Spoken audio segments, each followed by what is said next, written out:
Well, good evening and welcome to About the Valley.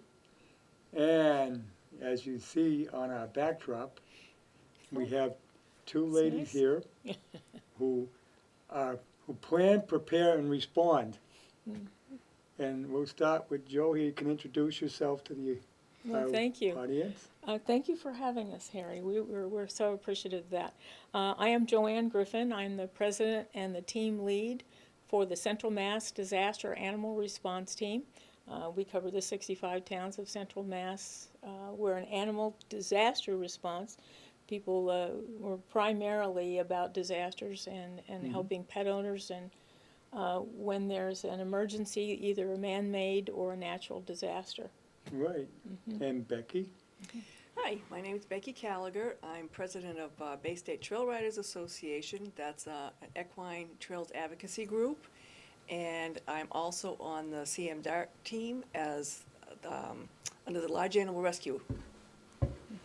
I should say too, I am a licensed independent clinical social worker. I forgot that part. And I do a lot of critical incident work. I've done national and local disasters, which is how I got to running this team. It came out of some of my disaster work that I've done. And something that you two do that people don't really think of is you're available in a natural disaster or a man-made or any kind of disaster for animal rescue. Which, we think about, okay, if we have a major storm, like another blizzard of 78. Well, we had the ice storm, and that was the big Yeah. one that we responded to. Yeah. In I 2008, mean, nobody we thinks had a lot about of the response. pets. But they're susceptible to this too. And especially some of, and Becky, you handle larger animals. Which is more of a logistical problem during bad weather with an ice Yeah. storm or snowstorms if you get snowed in and you can't get water or food to the animals. Yes, that's what I'm saying. Yeah, I mean, you got your pet dog, well, okay, they're in the house and you take care and they stay warm, but how about if you got a barn with horses in it, or goats or llamas, or because people have a lot of different kinds of pets, One of the big issues that happened in a few of the storms regarding the large animal is, and boy, we always learn. And we've been doing this 17 years. CM DART has been around 17 years this year. And Wow, time flies, doesn't it? It does, it really does. And one of the things that certainly I, as president, learning every year is like one of the animal control officers called me when we had one of the hurricanes. And she was just beside herself because when the power goes out, the well stops, we don't get the water Yep. for the large animal. And I am not done with that one. I have not dealt with that one. And now we do. We have big tanks that we can put in the back of our pickup truck and haul water around to some livestock if we need to, which we did in the E. coli the situation that happened in Uxbridge, by the way. We were taking some water around. Oh, yeah, they had the E. coli problem in the water system. In Uxbridge, right. Now we have big tanks that can go on the back of a pickup, but back then it was like, okay, so we have big trash cans that we're putting in the back of the pickup trucks, going up to the fire department in Douglas, which is where our main office is, in Douglas, and going up and filling them up and taking them around to people that we knew. Now we're a little bit more sophisticated. But there's a good point there, I mean, people don't think about, yeah, okay, you got a well, I have a well, and if you lose electricity, you don't have any water, so okay, you rent to Walmart and buy some jugs of water. But what do you do for animals? Especially large Yeah, animals. large animals. You're Large not going to animals. buy enough water to take care of them. That's where the planning comes in. Yes, exactly. Yeah. So, what our group is primarily about is, because this is Central Mass, this isn't Broward County, Florida, this isn't Louisiana, it's not California. We don't have that many disasters. So Yeah. and that goes true, it holds true for the community emergency response teams, it holds true for the Medical Reserve Corps, it holds true for Mass VOAD. VOAD is volunteer organization, volunteers organize assisting disasters, so we're a member of them that assists the Massachusetts Emergency Management. But for any volunteer disaster team, the fact is that you're sitting around waiting for a disaster in Central Mass or in a lot of Massachusetts. Not down at the Cape. There's a DART team down at the Cape, and Holly Rogers is the coordinator of that one. They can tend to be more busy, but Here in Central Mass, primarily we are focused on planning and preparing. So a lot of what we do are trainings, whether it's a large animal training. I think we have a fellow who's with the equine ambulance division of MSVCA, and I think we've had him maybe, 6 or 7 times come out to Central Mass, at least. We just had him out November 16th of 2019. Bay State Trail Riders Association sponsored a safety training clinic, and all first responders were invited at no cost. Oh. We want the first responders to know what needs to be done, or Yeah. have half a clue. And I was very happy to see that we actually had some state forest supervisors Oh, attend cool. that too. Oh, Because if something happens in the state forest, they will be one of the ones that could be first on scene too. So for them to have an idea what needs to be done and who to call, it's the education part. It was great. Yeah, that's good. So I when think people really- when we do those trainings, we make sure that the animal trained people come together with the fire Yeah. people who come. So we've had a lot of trainings where we've combined them and come and train together. Yeah, because if you do have an incident, that's who you call. Correct. Right, exactly. And the fire departments are wanting, especially District 7 Search and Rescue, they've been so good, collaborating with them more because they're technical rescue and they've got the equipment and so forth. But they want the animal people around because they know that, large animal people know how to take care of a horse and small animal people. Primarily what CM DART has been, as have been most DART teams, though, is going around and doing public education prevention. Whether it's, again, the Medical Reserve Corps, the CERT team, or whatever it is. We're all about, really, in some ways, working ourselves out of business. Because the more you go out there and you teach people about how to take care of yourself, and you aren't needed, which is kind of sad, because you want to be used, and you want to get your Yeah. volunteers used. We have Yes. 160 volunteers. How many of you got on Bay State Trail Runners? Volunteers? Or members, I guess. You have members. Yeah, more. we've got 400 plus members. Wow. 400 So- Bay State Trail Runners. Their group has been around a long time. That's not, you're not a rescue group, you're a, You're We promote riders. trails. Yeah, we're riders and we promote trails and we give back to trails. We get grants to improve trails. We volunteer work days to improve trails, which improve trails for everybody. right. But you know right. what that's a lot of horses. That Yes. is a lot of It horses. is. 400 No, really, you people. think about it, yeah. When you think about it, we go back 100 years, there were a lot of horses around because that was the primary mode of transportation. Things have changed. And you don't think about how many horses there are. And we're a lot more mobile nowadays too, because Yes. with our trailers, we can travel wherever we want Yeah. to go riding now. And Harry, that brings up a really good point. The reason that you need to plan for disasters, for several reasons. A lot of the DART teams, disaster animal response teams, got established believe it or not, in Hurricane Andrew. Goes back to Andrew. But after Katrina especially, there became a law, that's the Pets Act. And the Pets Act said that every single town in the country has to have a plan for pet owners to be able to evacuate. You and I talked a little bit about this Yes. the other day, where people were swimming or denied access to get on a bus with their animals during Katrina. And after that, it was so devastating that they established this Pets Act. Well, I can see that. I mean, people have some strange pets sometimes. And, you show up, okay, we have a bus that's going to take you out of the area. What do you do if somebody shows up with a python? Or a llama? Or Do you remember these that we all- had that when the people flew up from Hurricane Katrina, that there was actually a python? Yeah, I mean, There was. you've got to handle that situation. Yeah. Sure, a lot of people around are kind of nervous too. Yeah, yeah. But, So the point is that the reason that the planning is so important, as Becky brought up, is because 60% of all the households in America have more pets than they do children. I never realized that. 60%, and I think that's through the Veterinary Association came up with those statistics. But 60% of all households have more than one or more pets. And in those households, those pets are their children. They are. More than the issue of just loving Muffy and Buffy, though, and the pets, and we love our pets, we love our animals. But more to the point is that the reason that they established this issue of a plan and the thought of a plan is because if you love your pet so much that you're unwilling to leave your house, Yeah, you're putting yourself in danger as well as the pet. and the public safety people. And the public safety people have to go and rescue you. Exactly. So that is part of, that's one of the issues. We're really a public safety organization. We help public safety. We are partners to emergency management and the animal control officers and so forth. So that's our real function.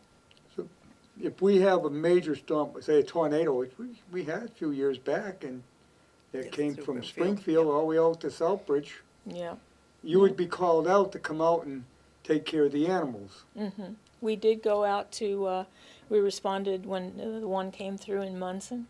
Yeah, And we had a little bit of stuff to do, but it was really interesting for that one.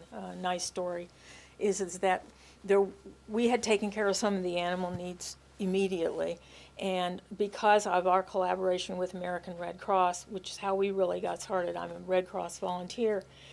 I called up the Red Cross and I said, hey, you know, we've got some stuff all taken care of. We were going to have a drill today. Guess what? A tornado's gone through. We're not going to have a drill. We're going to have the real thing. It's going to be the real thing. It's going to be the real thing. And so I said, do you have anything you need? And they said, yeah, we need some help with distribution of supplies. And so I said, great, because that was going to do a couple of things. One is that was going to get our volunteers in partnership and association with the Red Cross people. They're going to see real-time stuff on an emergency response vehicle Yeah. that's going out. And we helped distribute goods. We didn't take care of necessarily small pets, but we did because we were distributing pet food and so forth. So partnerships are so important. We helped out during the swine flu. Because we've trained our volunteers to do intake processing, and intake is intake. Yeah. If you have to intake and do paperwork for people that are coming into a shelter and they're all upset and they've got their dog and their cat with them or whatever, you can do the same for people that are coming in because there's been an epidemic of a flu. So our people went up and did intake for that. Oh, you know, I was in the National Guard back in the blizzard of '78, and we got called, a unit from Waynesville, we got sent out to Weymouth and along Nantasket Beach. And one of the biggest problems was those people had to evacuate their homes. Some of their homes got washed out into the ocean. They brought their pets, and they used the local high school as a shelter. And it was just mayhem in there because people were in there with their pets, with themselves. The bathrooms are backing up and everything else. It was, and there was no coordination because there was no plan. Well, And that's what what I we say when do. you come in. Yeah, we are primarily over these many years, and you can chime in any minute too if you want to, but it's over these years, primarily what we're training up our volunteers to do is emergency animal sheltering. Many of us have gone to national associations who do this big time, the ASPCA, the Humane Society of the United States. I think it was 2006. Somewhere in there, we hosted the Humane Society of the United States to come in and do a large training.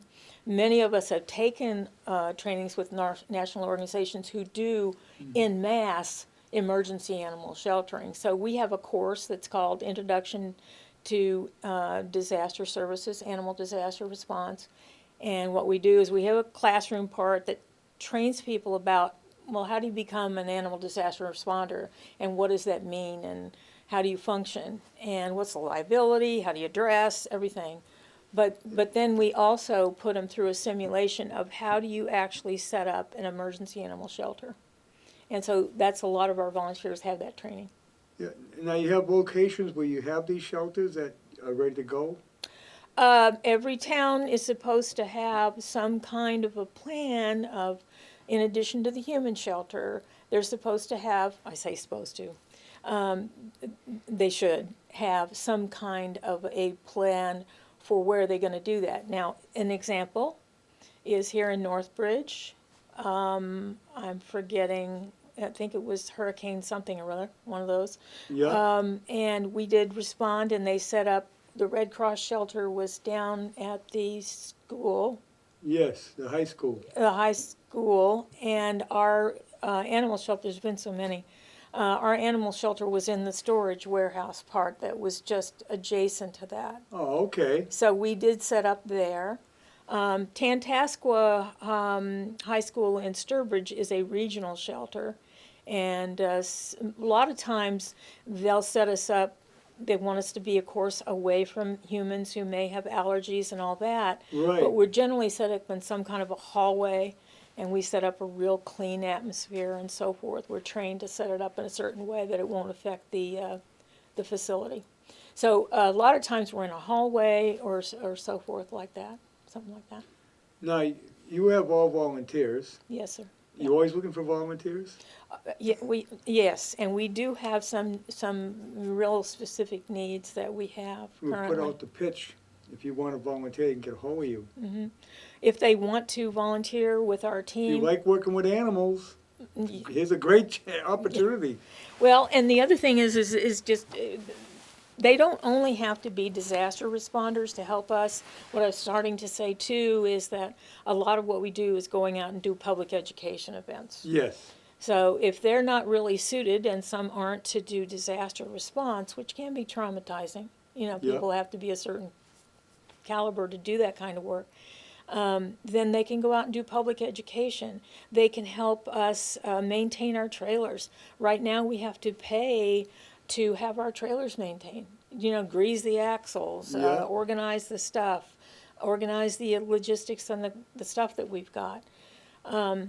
We're currently looking, for people that can do those kinds of things. yeah, keep your costs down because Right. you work on donations. Currently, we do. We are blessed that we got a donation back in 2006 from the Department of Public Health Coalition. We got 2 of our trailers that we have and some of the equipment. We've gotten donated equipment, but some not. And then we also got a grant from the Department of Homeland Security through the Central Mass Regional Council here that's in okay. Central Central Mass. But none of that is guaranteed, so you Only equipment have we gotten pretty much donated. We have to go out and do fundraising for yeah, the funds to maintain the Because you do need organization. some cash to operate as well. Yeah. So we have a lot of fundraising events that we try to go out and continue the funds that we need to get to run the organization. Now, I know primarily the show is going to be about what you do, but Becky being here, I'm really interested. I've heard of the Trail Riders Association, and you people do a great job of keeping these trails going. And one of the biggest one around, I think, is the Grand Trunk. That's what we call the Southern New England Trunk Line Trail. Yeah, Yes. actually built by the Vanderbilts. They're going to run a railroad up to Boston from New York. I don't know if you're familiar with the history behind it. You're talking about the Grand Trunk, the one that was not built? But it wasn't built. They cleared it, but they never built it. Okay, that is a Grand Trunk. That crosses the Southern New England Trunk Line Trail that we are working on. That runs from the Connecticut line to Franklin, Massachusetts. Yes. That ended up being preserved because the original founder of Bay State, Ed Wally, convinced the state to Yes. purchase that as a trail and Yeah. preserve it, and we've kind of adopted that ever since. I remember So that. we've been I can't working on believe that really hard, Wow. lots of Yeah. It grants. goes way back. Yeah, there's Way back. talk about paving it for a bike trail. A section of it, that's the Worcester to Providence Greenway. Yes. So there's a section in the middle that actually some of it is already paved. Well, I was on a committee for the Blackstone River Bikeway and the planning and all that. And one of the things we were looking at is to make the trail available not just for bikes but for horses. And you don't want a pavement for the horses. The horses don't like asphalt. Not really. Not Right. for I mean, long they'll distances. handle it, but they prefer to have a nice dirt path. Yep.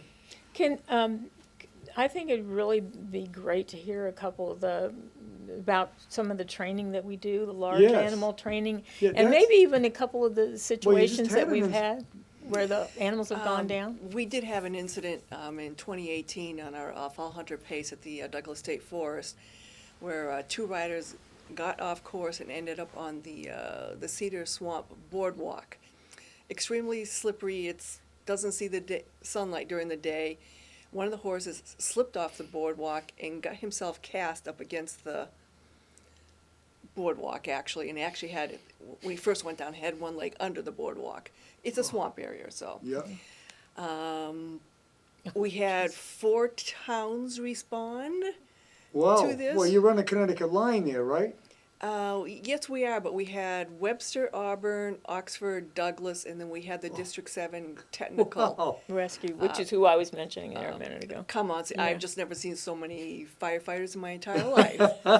It's just, they're great. I happened They're to be great. out on the trail when the call came in that the horse was down, and this is another thing, word of mouth, too. By the time they called me, the horse's leg was broken and it was dying.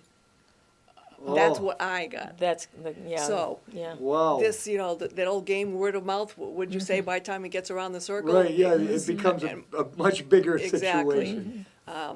So got back there, raced down there ran into the chief, and I'm like, okay, I'm here. What do you need? What's going on?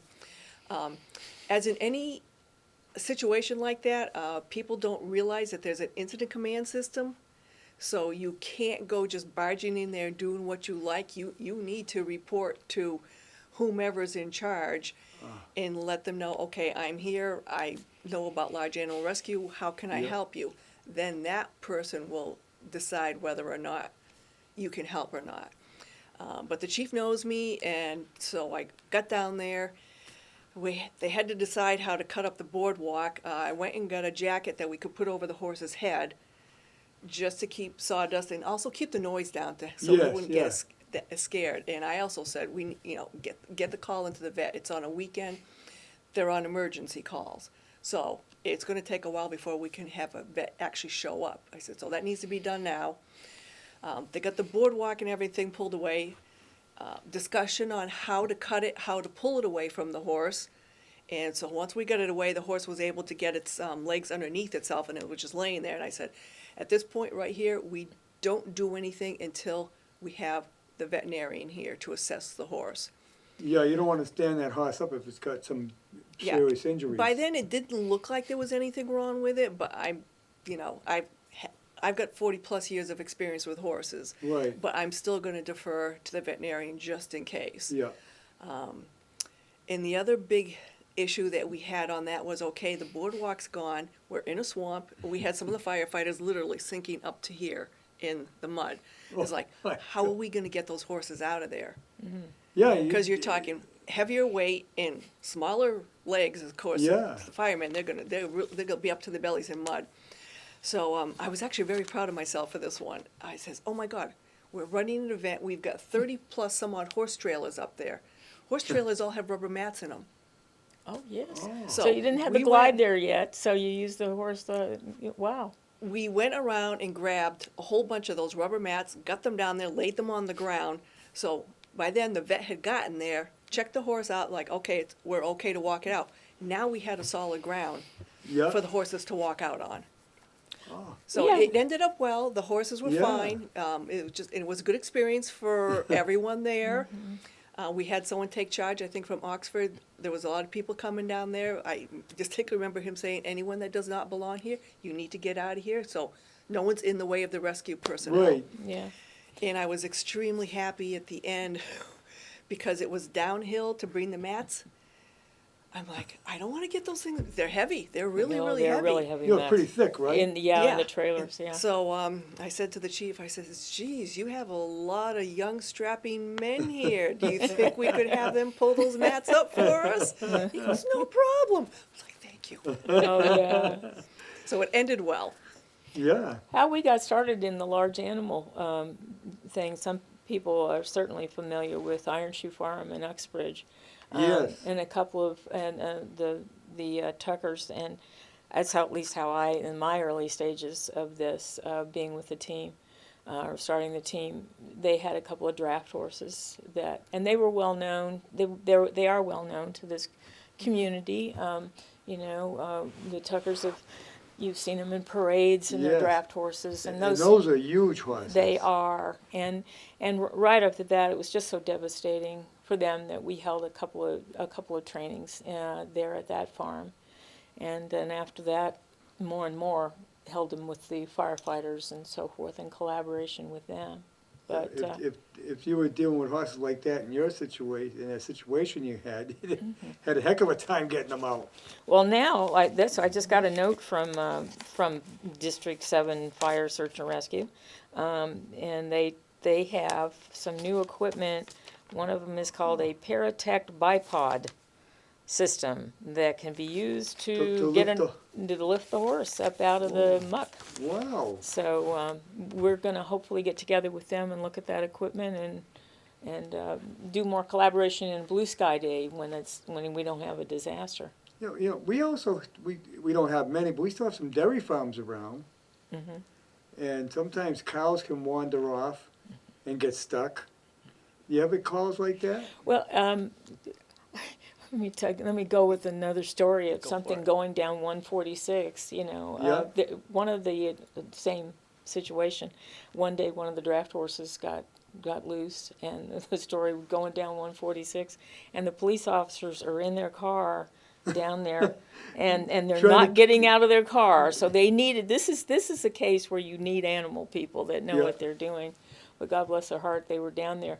But interestingly enough, that one of the other trainings that we do in addition to tech rescue we're doing is that we've started is just going to animal control officer that's out in Charlton has hosted one at her farm in Charlton where and actually we did that at Iron Shoe as well and other farms where we just have team members come and handle chickens.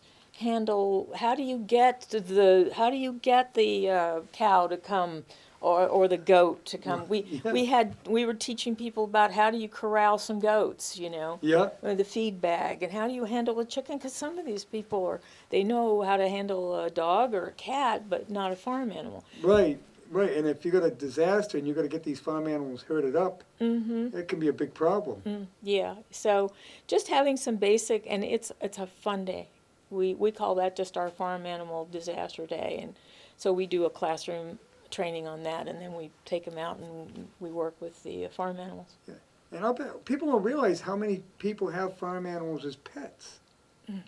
I used to have. I had 2 goats. I had half a dozen chickens. Had a couple of geese, and just as a hobby. I got older, I got rid of them because they are a lot of work. I mean, in the wintertime, I had to go out and get them fresh water because the water would freeze at night and things like that. So I donated them all to some local farms. We, back to the large animal, we have equipment that's staged, well, not just the large animal, we have equipment that's staged all over Worcester County. We have 4 trailers with So you emergency get them equipment. strategically placed Right, so that yeah. if there's an emergency, you don't have far to go. Right.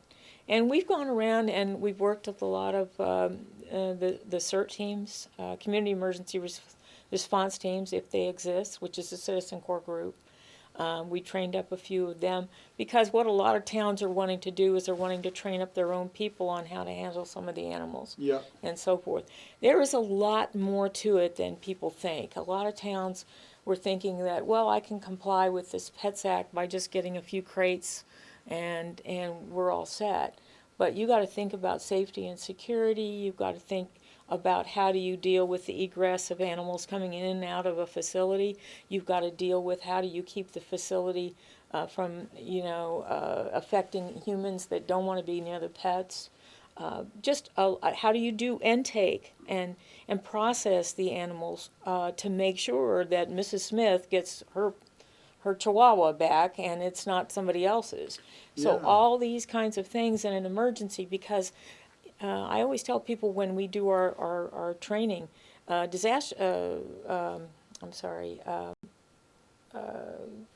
crime doesn't stop in a disaster. No, no. And in fact, if you're distracted in a disaster as a worker and you don't have a good, like Becky was saying, incident command system where people know what they're supposed to do and how they're supposed to behave and Right. who they answer to, you can have mishaps. Make it And- worse. Exactly. Now, Right. are the towns required to have a plan? The state's required to have a plan, right? No, each town is supposed to Each have town. a plan.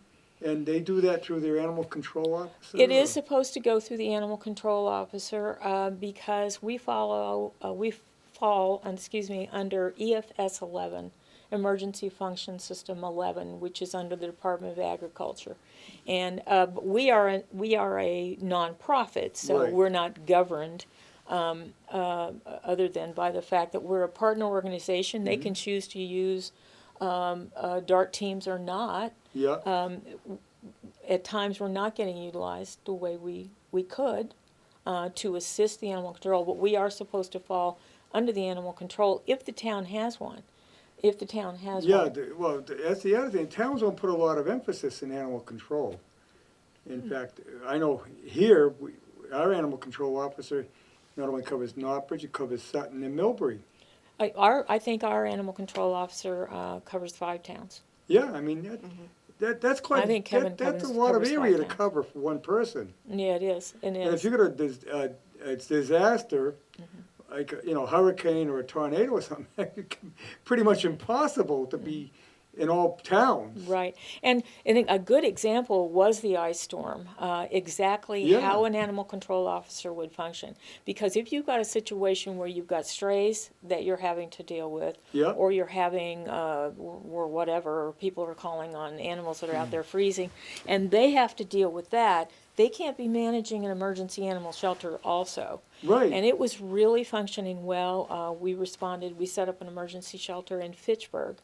And what happened was that the seniors were in the high rise in Fitchburg, and a report has it is that they were refusing to leave. Well, they were freezing. But they didn't want to leave their pets. They didn't want to leave their pet, and so the public health officer had to make a decision, and he made a decision. He was going to set us up a animal shelter, and we did it in vicinity of where the human shelter was. They had 250 people in that human shelter. Wow. And so they set us up, and he wasn't popular in some ways, but in other ways he was. It was a great call.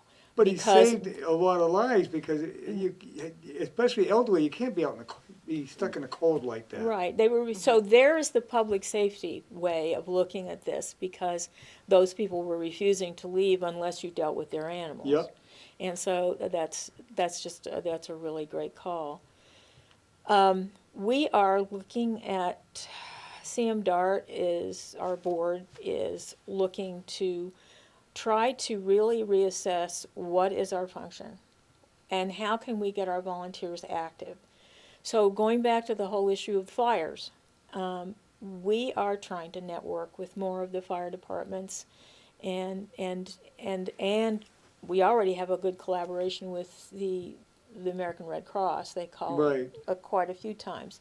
We are in no way trying to overstep, nor should we, the animal control officer. We are a complement to them and Yes. can be used more efficiently.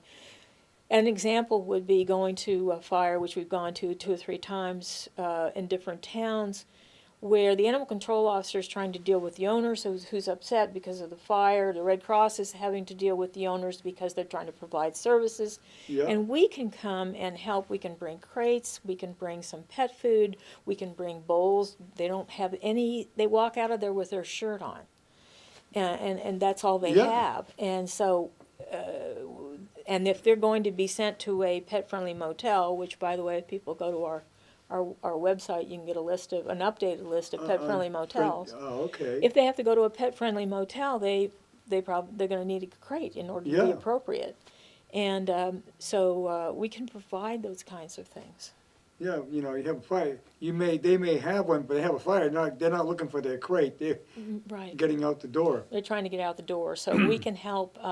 We have distributed we've had a lot of people who've donated crates and things like that, so we've begun to really distribute out to some of the animal control officers to keep a stash of those for disasters, but they have to use them for fires temporarily, they You know, when do. you say that, it reminds me of fire, where the police station is in Sutton now, was the Blue Jay Lobster Pond Restaurant, Oh, yes.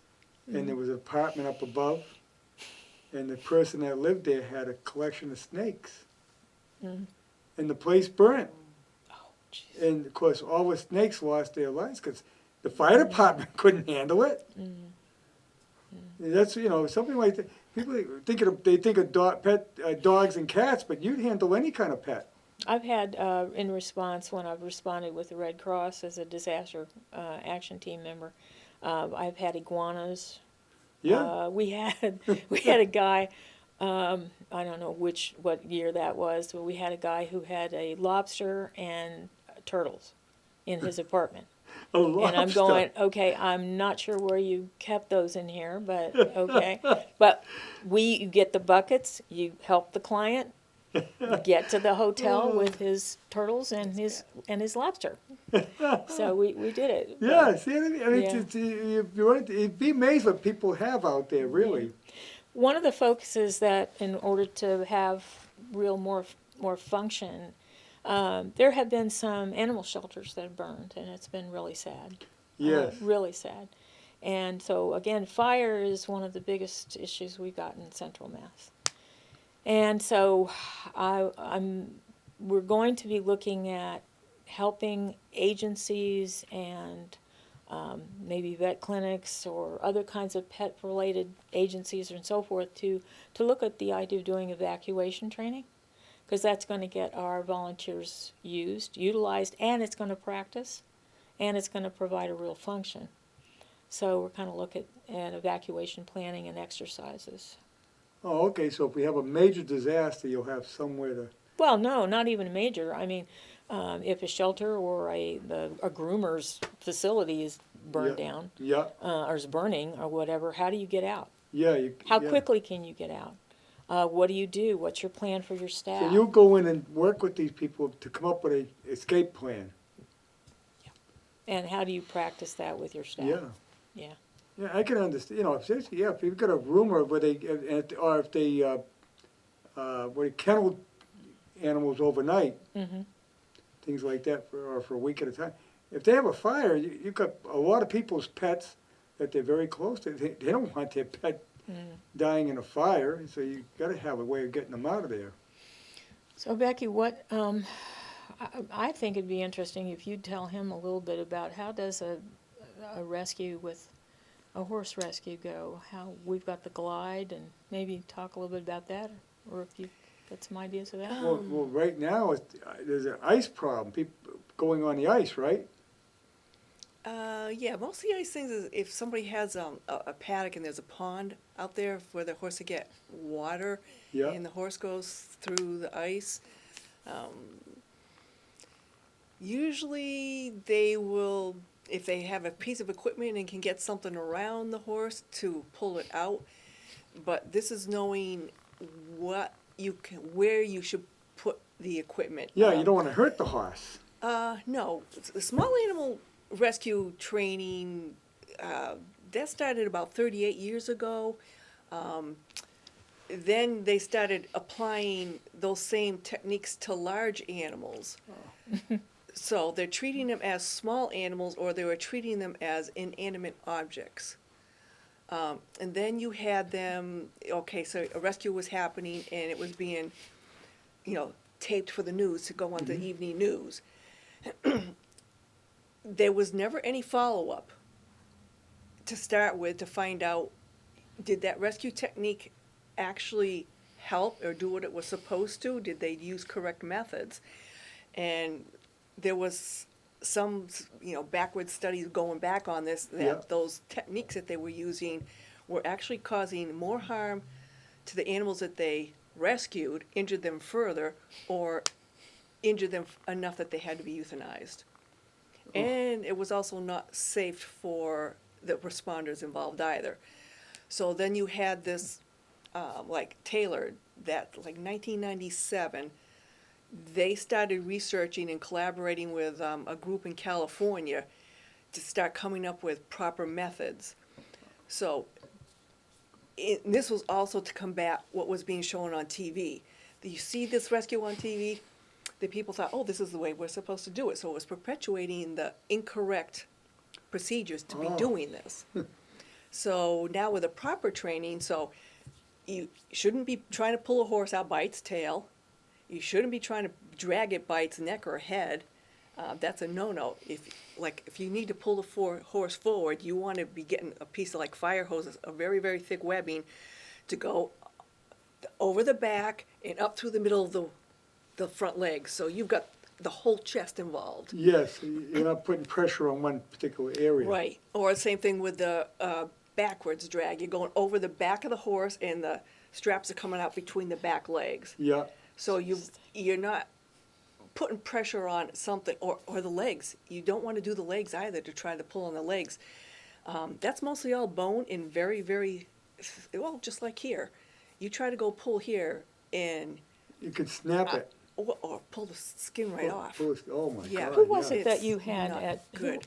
who was it that you hosted many years ago at the barn? That was Rebecca and Tomas Jimenez. They're the They ones were that started so the good. Taylor, the I technical went to large that. It was animal. excellent training you Yes. guys put on. Now, you do this training for horse owners in the area? They're doing that training now actually worldwide. What I'm saying, is it available if horse owners If just a wanted- resident, if If just they a happen resident to wanted be to up take it. here and was teaching a class for that, yes.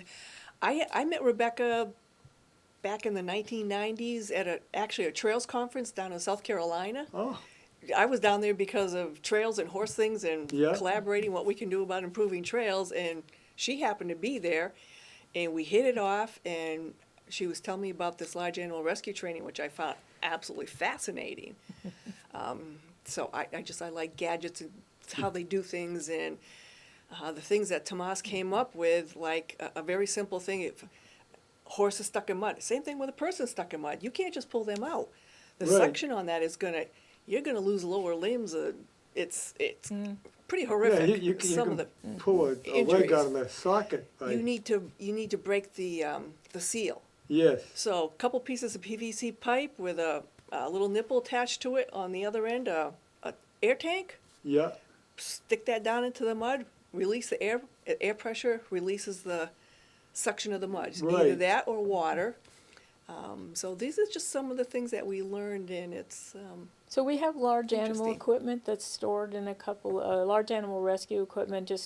There's another blessing we got was we got a grant from the ASVCA to purchase this, and these things are not cheap. I think there was $1,000 for a glide the glide. Wow. back then, and I don't know, they've gone up now. But you have hobbles, Yeah, and hobbles to keep the legs together. and you ratchet the horse down to this, what amounts glide. to look like a piece of plastic to most people. yeah. The horse is not annoying, but it's going to fight you. It's going to try and do whatever it can. Well, that's why you have the vet there to tranquilize it. Yeah. Yes. Have Yeah. the vet have the horse tranquilize it, then you get it secured, and there's a whole safety protocol on that, making sure the halter's on, something to cover its eyes if it needs to be covered, and getting the legs secured up so when you're dragging it out, they're not injured, Yeah. and the wraps underneath the ratchets.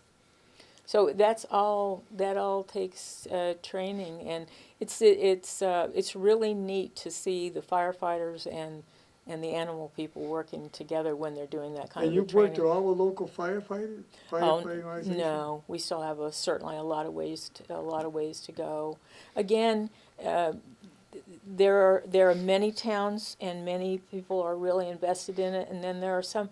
You have to understand the emergency managers in particular have an enormous amount of work to do, Yeah. and they get paid a pittance, if anything. Oh, I know. They're not the highest paid employees. No, in- and usually they have other staff. function, like they're the fire chief or they're the Yeah. something else, and so they just have an enormous amount of work to do. So we recognize. I mean, there are some people who can get really frustrated by that, but we can still be at the back of the bus in the issue, And so that's why we love doing a program like this, to bring Yeah. bring the issue forward. And again, DART teams are a volunteer group. We're a commodity that we have to sell, and that we can be an assistant to you, as are all volunteer groups. And so some states utilize volunteers very readily, other states don't. So And so you recommend if a fire department comes up, and I imagine if someone has a problem, they're gonna call the fire department. You recommend that they They get a do. hold of you to assist them then? Well, I will tell you the truth, some of them handle it themselves, and they do quite fine. It would be nice if they need it. You Yeah. only call for extra services. Mhm. If the fire department can handle an animal issue that's been called a large animal issue, if they can handle it, and the animal controllers can handle it, they don't need anybody extra. Right. But if it got a little larger or so forth, or even, like I said, the small incidents of the fire, where we just begin to know that you can give more services to the client. You know, Yeah. you can have someone there who really understands horses, and, you know, if the pet owner, whether it's large or small, is upset, you've got someone there who really understands animals. Well, I know the fire departments do a lot of training, Yes, they do, yeah. so you'd be willing to come in and to give them some training, so if they have a situation, they have some idea of what to do. What we're willing to do is go to some of their trainings and Yeah. just be present and to learn from them. I mean, we go to a lot of the planning groups around the area, the regional planning commissions, and we learn a lot by just going to those. I just went to one recently down here in the South County. I learned a lot about hazmat, hazardous material. Yeah. We took part in a drill that Webster had. Harrington Hospital had to do a recertification. And as part of the recertification for that, they had to demonstrate decontaminating humans. And if you've ever seen, I think actually Northbridge has one of the portable decon, I call them the car wash. Yeah. That's not the term for Yes, it. I think It's a that- portable decon Yes, unit. I believe they do, yes. And so I believe that they brought that in Webster, and anyway, I'm not sure whose it was, but we used that. And so we set up that day a decon system for small pets, because Oh. if the pet owners are coming, they have to be decontaminated, and so does the pet too. And it was kind of funny. If you go to our website, you'll see some of the pictures of that, you know. We did decon at Otis. That's right, Yeah, very, we did decon that was there. right. For the animals and the Tell them about that. people. It's really That was good. from Katrina. Katrina, yeah. They so- flew up 30 of the people from Katrina. You know how they were flying people after Yes, Katrina yeah, all to over the different, country. all over the country. Well, that was really funny because, and you know, again, when you've got a major incident, you don't try to bruise the client. I do disaster psych, and I teach Yeah. disaster psych for the Red Cross, and certainly I've been in disaster since Hurricane Andrew, but you always are concerned about the client's mood and how they're going to take something. And so they didn't decontaminate the clients. They didn't have them wash, even though they might have had stuff on them from Katrina, but they did the animals. We did, yeah. And so we We were so the she says, so they said, have you ever cats. deconned it? And you know, no, but we're willing to learn. And so we have pictures of us still in all of our Tyvek gear But they flew the animals up here from Katrina. with the owners. owners. Oh yeah. Oh. Yeah, and that was I think that was one of our most exciting moments we've had. The Department of Ag actually used a few of our volunteers, and we were so blessed by that experience. We learned as we were there about what we had to do, and of course, incident command, we followed what they told us to do. It was really funny. That was kind of a funny situation in that when animals, of course, are stressed, and you can imagine, they flew up here from the south. They've been in a hurricane. They've got Yeah. water that's gone all over. They've got all the stress of going on. They don't know where they are. And you're worried about, of course, the animal getting stressed. They're not necessarily always aggressive, but in a situation like that, they might be. So they muzzled the large, if you remember that, dogs. they muzzled the large, like Great Danes and all that. And you know what dog bit somebody? A little one. Absolutely. Yeah. just They're- a little they're- bitty. they're more Not a vicious. big deal, You're but right, they're but it more was vicious. it was the small animal that did it. I mean, it's trauma for them to go on a plane. Yes. The Yeah. animals aren't used to flying. Yeah. And then trying to give the cat the decon bath. Oh, Oh, my I'll never God. forget that. Oh my gosh. Was It had- not happy. Yeah, a little like clamshell thing that we had to put it in to give it a bath and kind of contain it. Was not a happy cat. Yeah. Cats don't like water to Yeah, begin with. it's just Right, right. And it was just, that was amazing. It looked like a little bridge thing where you put the animal inside of it and then you wash it in that, but it was, that was something. But just suiting up, I mean, and knowing those are the kinds of things that DART teams are learning and are trained for, you know, just how do you suit up in a I know, decon if you situation? are a volunteer for emergency management on the federal government, you have a credit card and they ship you anywhere, wherever there's a disaster, they'll say, okay, come on down, and you have to take your American Express card out and you get on a plane and go down. They do that with you as well? Well, we're a regional So team, so. they wouldn't fly you out then? Well, many of us are nationally trained Yeah. and have gone to national events. I went to Hurricane Harvey. I worked not only for the Red Cross in the daytime, but for animals at night. I did the Joplin tornado, others. We have been asked to go to other states. We went up to New Hampshire to work with the Great Dane incident where the Great Danes were found in bad conditions, and we worked with the Humane Society of the United States in emergency sheltering with them.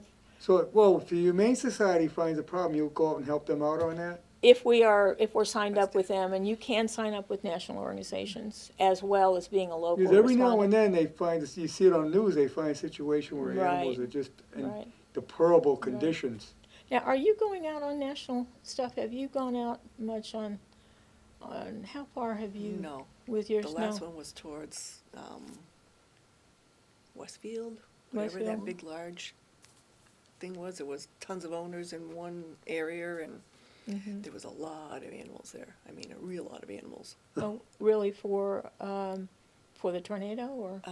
Nope, this was just abuse cases. Okay. Oh, It was something for the courts where they have to weed out because I don't know, 60 acres of land, and this guy was renting out parcels and stuff like that. So there was a multitude of people in there that had all kinds of livestock, ranging from fish to cattle to Nice situation. horses, and Yeah. it just everything, ducks, chickens, you name it.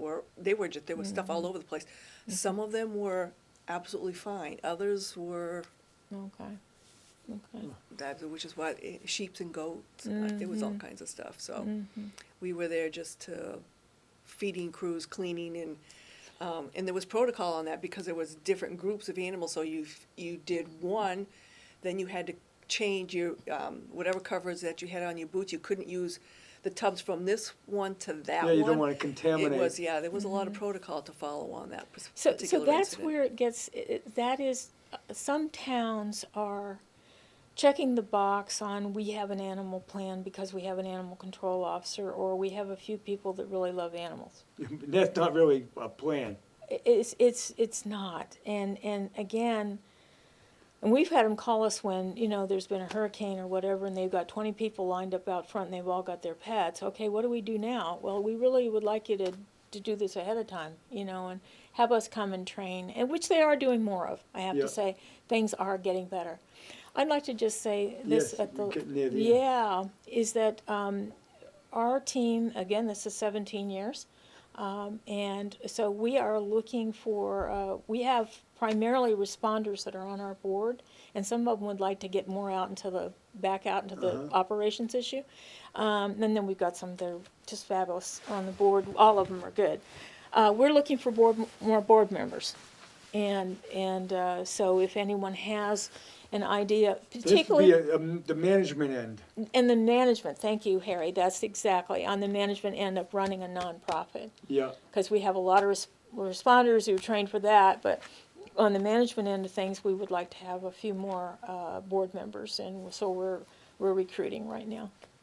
Yeah, it's purely administrative.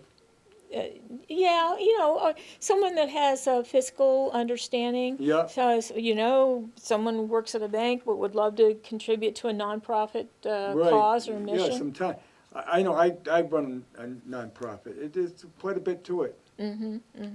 But we're not gonna wear anybody out because I'll Right, no, we it can be, minimize. it doesn't take a lot of time. Mm-hmm. It just takes, you gotta make sure things are organized, and you gotta make Yes. sure things get done. Yeah. You make sure that you have certain reports you gotta do and things like that. Well, the thing is if they look at our record, they certainly look at Becky's record and all the years that you've been running your organization. I mean, Yeah, we have a reputation that I Yeah. think is really good. You have to if have they look board at that. meetings, you have to have regular Yeah. meetings, and Yeah. people have to put the agenda together and all that.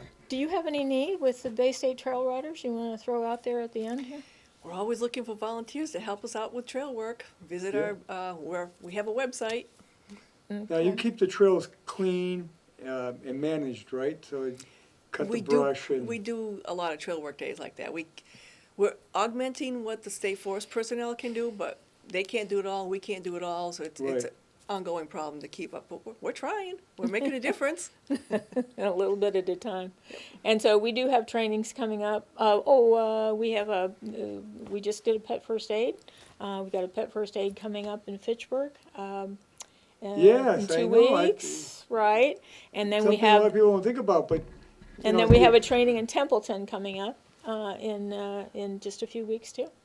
Yeah, if your pet gets sick, it's like like a human, and sometimes they get hurt, and if you need to do that first responder thing.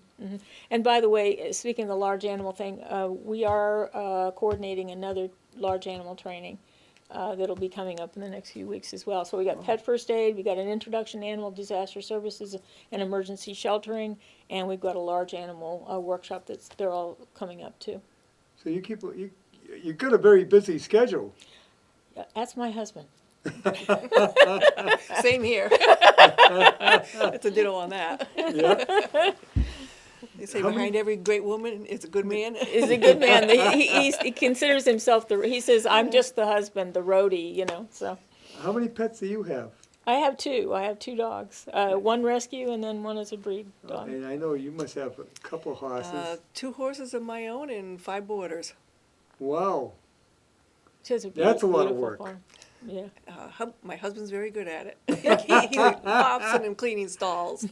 Yeah, you're gonna feed them, and then you gotta take care of the other end when they Yep. let it out. Yeah. And, but So if people want to get a hold of CM Dart, go to cmdart.org and go to our website. And for Becky, And for it's Bay State, it's bstra.org. so. yeah, and it's a great organization you both have. People like to have some camaraderie. That's why we have organizations. Partnerships, absolutely, And absolutely. it's a We have great that way. You meet great people, and you enjoy yourself. Mm-hmm. You can really have a good time at it. If And look people at are interested in joining the group, the real serious link is membership at cmdart.org. So if you're interested in joining the group too. And you're out of Douglas? The main office is out of Douglas, yeah. Yeah, and you're out of, Main office, Douglas. both out of Douglas rocks! Yep. Yeah. Yeah. No, it's great that we have people like yourselves to do this, because if you didn't, no one would do it. No. Then we'd have a situation. And I know I'm amazed at how many animals are out there. Not just cats and dogs. I'm talking about a lot of different kind of animals. Mm-hmm. But I'm down to the wire here. We gotta go. Right. Okay. We're good. Well, thank Okay. you for having us. We really appreciate this. My guest next week is gonna be Jeannie Hebert. We're gonna talk about the upcoming expo. So see you next week on About the Valley.